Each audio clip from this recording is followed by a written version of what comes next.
Before I begin, let me first thank the organizers for giving me the opportunity to speak about this work. And also a big thanks to Lou, who gave basically the introduction to my talk.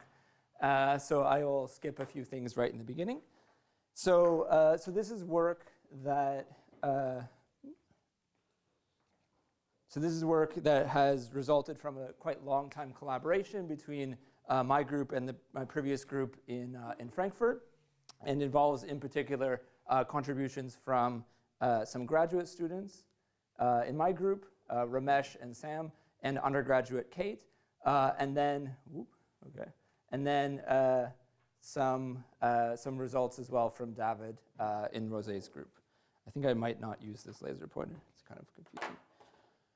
Okay, so indeed we just saw an introduction to the thermal Hall effect, so I won't say anything about how that is measured, but let me remind you that some of the key questions here are what the heat carriers are, and also whether the mechanism is extrinsic versus intrinsic. So let me just say a few words on that. So you will have seen already some of this data shown by Susie, and all I want to do is to remind you what this looks like in some real materials. So here is some results on vanadium triiodide, and you see that the thermal Hall kappa xy follows, in some sense, the magnetization. So it's systematic in some sense. Okay, let me go here.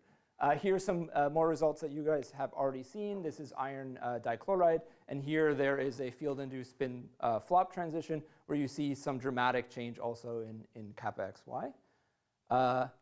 And the material that I'm ultimately going to talk about, this ruthenium trichloride, you have just seen some of this data in the previous talk. And what you see is under field, there is a dramatic increase in kappa xy around the phase boundary between an antiferromagnetic ordered phase and a nominally what could be a polarized phase or a quantum spin liquid. But I'll get into that in a moment. The only thing that I want to point out is that in quite a few of these samples, the kappa xy signal is systematic in the sense that it respects certain symmetries, and it is changing at phase boundaries of magnetic origin. So that leads us to think that it's at least in principle possible for this to be an intrinsic effect.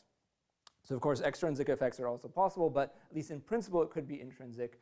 And what we see is if you look and see a large kappa xy, for example, in the paramagnetic phase above Tn, then it suggests that we don't necessarily need to have any long-lived magnetic excitations.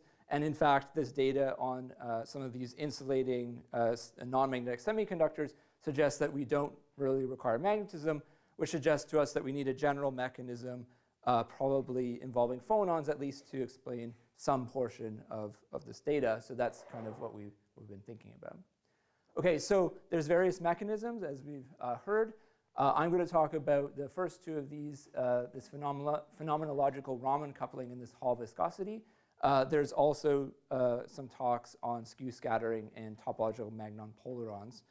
So we'll see the full gamut of these things. Okay, so here's the agenda. I'll give you some introduction to Hall viscosity, then talk about how we can compute the necessary terms, and then show some results for kappa xy for ruthenium trichloride. Okay, so first let me say where this Hall viscosity contribution comes from.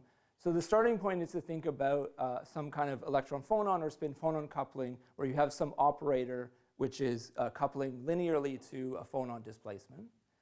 And then the question that we want to ask is whether the phonons can acquire any additional geometric phases associated with this coupling. So what you can do is you can think about the Lagrangian as being a particular formulation like this, where you have a time derivative of the wave function minus the Hamiltonian acting on the wave function.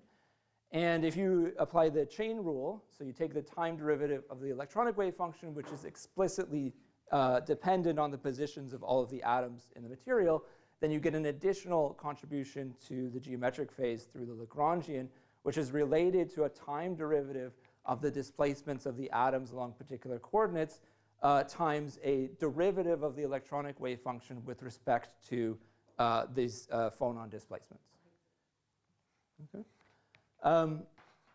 So if you then take this Lagrangian and turn it into a Hamiltonian, the term that appears naturally is, once you've essentially integrated out these magnetic or electronic excitations, you get something that we call a Hall viscosity term, which is basically a coupling of a phonon momentum to a phonon displacement in an antisymmetric way. So you can kind of think about this as an effective magnetic field that's coupling to the orbital moment of the phonons. Now it turns out that this Hall viscosity is in reality an antisymmetric combination of derivatives of the electronic wave function with respect to different phonon displacements. So this is something that's sometimes in the literature called the nuclear Berry curvature, because it looks like a Berry curvature. And in fact, the equation that describes it is very similar to that. So it is some kind of a correlation function with respect to these operators that are coupling your electronic system to your lattice. And in principle, that's going to depend on the material. So that's going to be material. It's also going to be a band-dependent quantity. So the question that we initially had as kind of ab initio people is, can we just calculate this quantity? So what we'll need is we need two things. We need these operators. So we need the electron or spin phonon coupling. And then we need some method to calculate these dynamical correlation functions which appear. You can also think about this as a phonon, the adiabatic limit of the antisymmetric contribution to the phonon self-energy. Another way of thinking about what's happening here is if you have a phonon which can decay into some other excitation, you could have two phonons of some different bands coupling to the same electronic or magnetic excitation. And via this intermediate coupling, in your effective phonon Hamiltonian, you get off-diagonal terms in the phonon band index. So you're coupling your two phonons with, let's say, different polarization to get elliptical polarized phonons. And if you keep going with this, you can find that it can lead to a thermal Hall effect. OK, so that's the basic setup, and we want to calculate this. So let me just give some perspective on what this can look like. So there's really, in magnetic insulators, two different contributions here that differ in terms of what the M is. So if the M is a crystal field excitation or a spin orbit exciton, as we heard earlier in the week, then the form that this coupling comes out to is something like the expectation value of a spin operator. So this will look like spin dotted with the orbital angular momentum of the phonon. And this term is what is called in literature two-phonon Raman process that was thought about early on in the context of thermal Hall effect. You can kind of think about this as magnetic circular dichroism for phonons instead of photons. So the other contribution that can be relevant is if these operators are spin phonon coupling operators. And basically that comes out because the magnetic couplings between two different sites in the lattice depend on the positions of the atoms. And so at linear order, there's a coupling which is a bond operator times the displacement. And that can also come into effect here, so that this correlation function is some kind of a dynamical bond-bond correlation function. And then whatever that correlation function is, that kind of couples to the orbital momentum of the phonons. You can kind of think about this as being somewhat analogous to this contribution like a scalar spin chirality, although it's some kind of hidden dynamical version of that. OK, so these are the contributions that we in principle want to calculate. So there are other terms in a spin phonon coupling Hamiltonian, but this is the terms that we need. And initially, we thought that this would be very difficult to calculate, and we actually developed a new method to do so. The reason is because the last term is actually something that you can probably calculate. So all you need to do with this is you need to displace your atoms, let's say in some DFT calculation, calculate how your couplings change, and then you can get this to linear order. But the problem with this term is that there's a momentum there, which is a time derivative of displacement. And unless you're doing something dynamical, it's very difficult to get that coupling out. But we have learned some tricks over the years of extracting effective Hamiltonians from ab initio calculations. And so this is about a year of work condensed into a single slide. But essentially what we do is we first calculate the linear electron-phonon coupling, which is the modification of the hoppings between any given metal site. And then what we do is we feed that into a many-body calculation. So we take out individual sites or individual bonds in the lattice. We exactly diagonalize the electronic Hamiltonian plus the electron-phonon coupling Hamiltonian on those sites. And then we include explicitly different numbers of phonon quanta. And in this extended Hilbert space, we can then project out onto some low-energy states and get out effective phonon or spin coupling Hamiltonians for each bond or each site, for example. So the kinds of things that are coming out of such a calculation look something like this. So we, just for free, get any kind of coupling between quadrupole moments and spins and whatnot. Okay, so we basically get them all. If there's something of interest, we're open for collaboration on these types of topics. It might work, it might not, we'll see. Okay, so with that, then we're ready to talk about ruthenium trichloride. So again, the question is, can this Hall viscosity mechanism account for this? And the wish list that we have, if it were to account for the experiment, would be that it should, in principle, reproduce the field dependence, it should reproduce the sign, and it should reproduce the magnitude. Okay, so let me just remind you what this looks like. So under field, so if you're at low field, then the material is in a particular zigzag magnetic order, some antiferromagnetic order.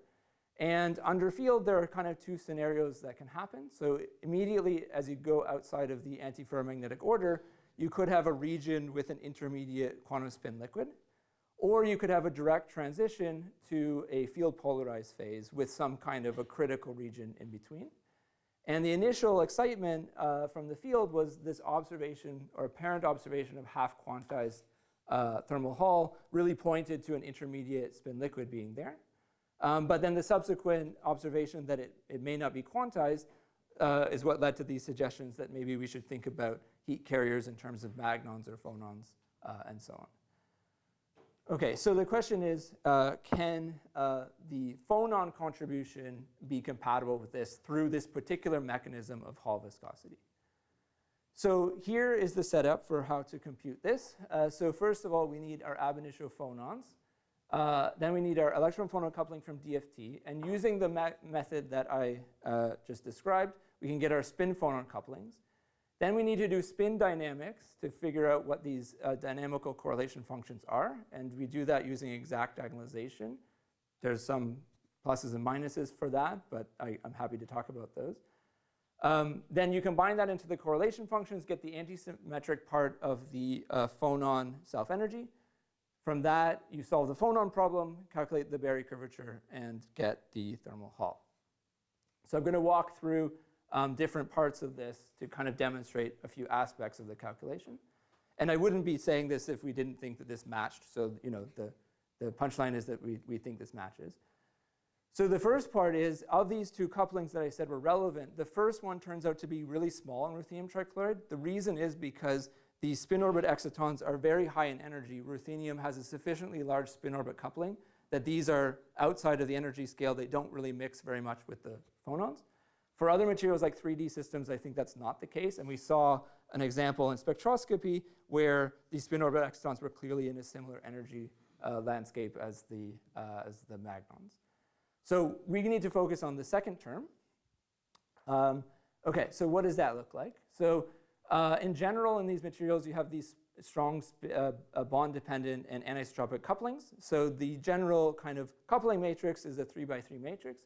And on the left, I'm showing the ground state, the just bare magnetic Hamiltonian, roughly speaking, in terms of these 4 parameters here, which we have estimated from ab initio.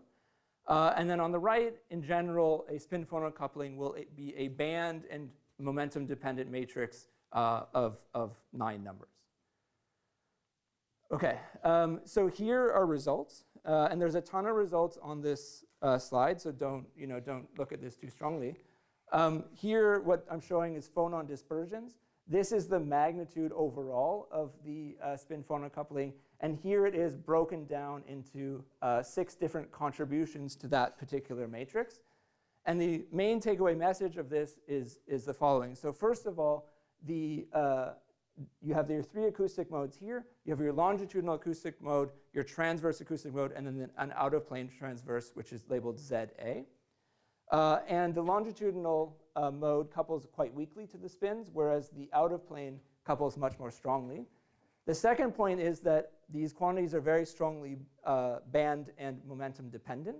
So in other words, certain phonons, because of their particular displacement, they modulate certain terms in the intersite coupling preferentially. Okay, so then what do we do to work with this?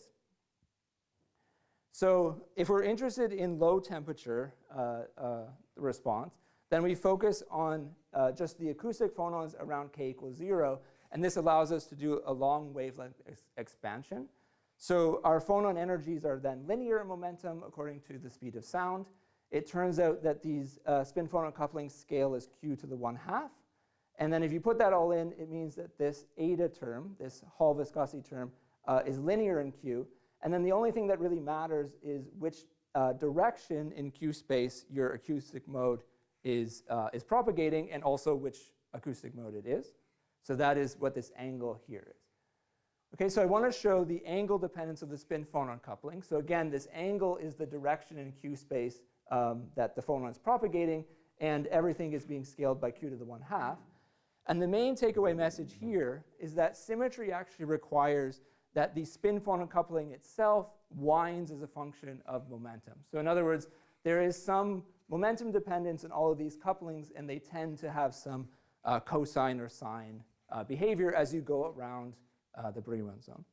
And this in itself, even if your electronic system is very boring, this can be a source of Berry curvature, I claim. Okay, so then to solve everything, now we can write down our effective phonon Hamiltonian, including this Hall viscosity term. Okay, so we just have our 3 bands. We have our off-diagonal terms, which are these Hall viscosity terms. And then you can just diagonalize this and compute the Berry curvature and the Hall conductivity. Okay, so here's some intermediate results. So the experimentalists who are in this field, some of them really enjoy looking at these 4-dimensional Hall viscosity tensor elements, which I had to learn over the course of a few weeks.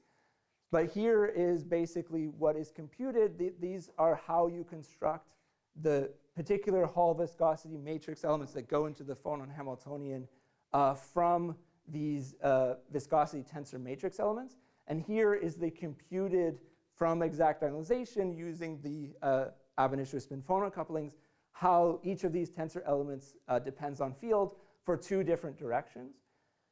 So this is a magnetic field along the A direction, which was this direction that Lou said should give you a finite thermal Hall. And then this is a direction where the magnetic field is being applied along a 2-fold axis in plane. Both of these are in plane directions. And that is along a direction where the thermal Hall cap xy must be 0 by symmetry. The only thing to point out here is that in any case, the Hall viscosity can be finite in both cases. And also, it's clearly changing as a function of temperature in our calculations. So for example, for B parallel to A, you see that it's relatively small and then gets strongly enhanced as you go above the critical field, which is going to be important for understanding the field dependence.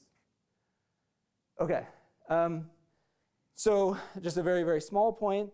There's a question about what is the form of these terms which is required to give you a finite cap xy. And there's a really interesting and cute result for 2-dimensional systems that it turns out that having any one of these off-diagonal Hall viscosity elements being finite, any one of them is not sufficient to give you a thermal Hall. Actually, you need all 3 of them to be finite, and you need the product of them with one of them being a derivative integrated over angle to be finite. This is basically can be summarized by saying elliptical polarization of phonons is not sufficient to give you a kappa xy. You need sort of 3 times elliptical polarization. Okay, so with all that being said, let's see what the results look like. So on the left, again, is the experiment. This is now for kappa xx and kappa xy. This is for field along the A direction. And here is our results. So this is our estimate of the ratio of kappa xx to the minimum value, which is basically the value down here. I can talk about precisely why we present it that way. But the suggested result from theory is that there's a decrease, a minimum around the critical field, and then an upturn. Again, all this is the phonon response. And then the phonon kappa xy appears to be relatively small below the phase transition, have a maximum somewhere above the critical field, and then decay as you go to higher field. Okay, so why is this? Well, the point being that the phonons acquire a Hall viscosity because they're being dressed by the magnetic excitations. And if we have a phase diagram that looks like this, then what's happening as you go from the antiferromagnetic order into the polarized phase is you initially have some spin gap, some magnon gap, which is decreasing, and then the magnon gap opens again. And so what happens is the phonons are more strongly dressed by these magnetic excitations in the vicinity of the critical field. So this leads to a larger scattering rate for the phonons. There's a decrease in the longitudinal thermal conductivity. But in general, there's an enhancement of the kappa xy because this effect is stronger, although there seems to be some kind of a matrix element effect that we don't have a complete handle on, which suggests that this kappa xy is really only large in the nominally polarized phase. Okay, we also get the sign of kappa xy to match the experiment, and also the variation of the sign for different directions of in-plane field. So you can do this planar Hall effect, and you can rotate your field in plane. And there's symmetry required changes of sign, and this calculated phonon kappa xy respects that. So then the last point of comparison is the magnitude of it. And here I'd like to be exceptionally honest in saying that this calculation using this adiabatic Hall viscosity is a very delicate calculation. And the reason is because it turns out that the quantity we're calculating, as I showed, scales like the Hall viscosity elements to the cube, to the third power, which then scales as the spin phonon coupling divided by the energy gap to the sixth power. And you can see that I start to get concerned about this, because what this means is if we're off in our estimation of the magnitude of our spin phonon couplings of like 10 or 20 or 30%, that's already potentially an order of magnitude misestimation of our final kappa xy. So that is to say that I am not fully confident that we can precisely calculate the magnitude, but let me tell you what I think is the best possible thing we can do at this point, which is, so we noticed that our spin gaps from exact diagonalization did not follow the experiment. So what we did was we said, okay, let's take the experimental values for the evolution from electron spin resonance experiments, take the experimental field dependence of the energies of the excitations around k equals 0, and use those instead of the ED values for this, but still use the ED correlation functions otherwise. And then let's see, I mean, that's maybe the best we can do. And then this is what we get from the theory, putting actual values on it.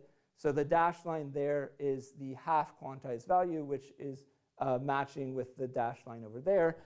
And this is too good for a few reasons. As I said, there's a number of approximations that went into this. Another approximation we're making is we're not really treating properly the temperature dependence of the spin correlation functions that go into this, so that our kappa xy over t goes as t cubed. It should probably go as a lower power once you incorporate some temperature dependence in the spin correlation functions. But that's essentially the best we can do. And the take-home message that I want you to take from this is that it's quite realistic for this mechanism to give you values on the order of what experiment is measuring. So this is not completely crazy, and the fact that it respects the angle and field dependence suggests that we sort of can't rule out phonons. So the answer to the question, can phonons give you a planar Hall effect, is yes. It does seem to be the case. Okay, so then finally, a few closing comments. I think that this intrinsic Hall viscosity mechanism is compatible with the aspects of the experiment in one material. It remains to be seen whether this mechanism or others or combinations of different mechanisms are ultimately required to understand all aspects of this experiment and others. One minor point is that kappa XX and kappa XY are actually dominated by different phonon bands. So if we want to think about temperature dependence, we should think carefully about whether we expect them to be fully related to each other. We have sort of made approximations which will not pick up any effect of something sort of topologically non-trivial in the electronic system. And so this is only coming from the Q dependence of the spin-phonon couplings. And the last thing is that these will all be material dependent, but this is a mechanism which functions equally in magnetic and non-magnetic systems. Okay, so let me just conclude with that.